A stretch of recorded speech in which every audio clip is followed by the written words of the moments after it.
Quelle est la différence entre notre famille spirituelle et notre famille terrestre ? Notre famille terrestre, ce sont nos parents, nos enfants, notre famille au sens littéral du terme, notre famille officielle dans la matière. Notre famille spirituelle, ce sont quelques-uns de nos amis, ce sont les gens avec qui on se sent vraiment bien. Tous les êtres de notre famille spirituelle ne se sont pas incarnés avec nous. Mais pour ceux qu'on retrouve dans la matière, spirituellement, on dirait qu'ils vibrent à la même fréquence que nous. On n'est pas obligé de les rencontrer au début de notre vie, mais il y a un avant et un après. L'un de nos proches peut-il faire partie des deux familles ? Mais oui, et heureusement. Sinon, nos incarnations seraient trop difficiles à supporter. Mais ce n'est pas toujours le cas. En général, néanmoins, les lois karmiques nous mettront en contact avec des personnes de notre groupe d'âmes. L'un de nos parents peut faire partie de notre famille spirituelle, ou un cousin, ou l'un de nos enfants, ou notre frère, notre sœur. On ressent alors une affinité toute particulière et un lien rare avec ces personnes. Qu'on croit ou non en la réincarnation, tout le monde ressent ce genre de lien particulier. Quelles sont les difficultés de vivre avec notre famille terrestre ? Eh bien, toutes celles que vous connaissez.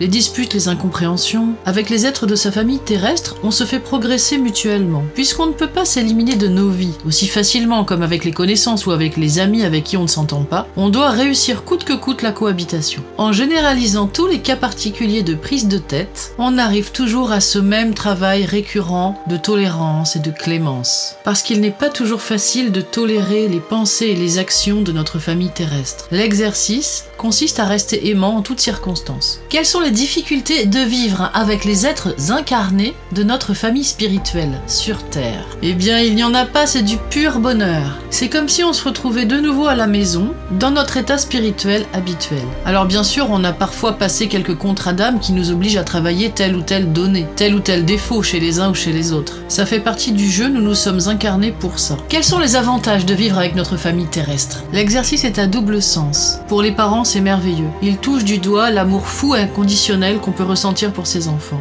Cette famille matérielle est censée nous donner un cadre rassurant et constant.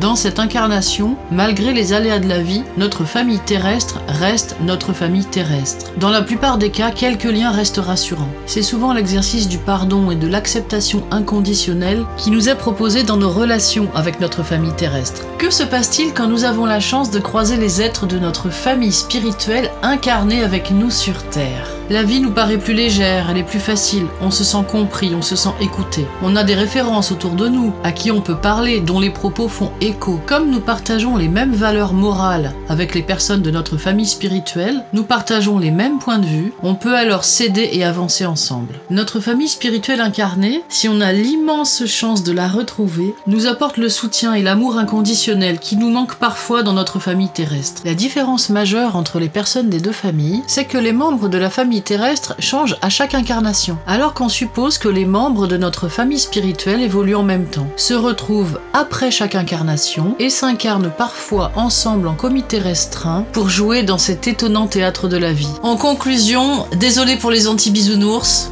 aimons-nous. C'est tout ce que j'ai à dire.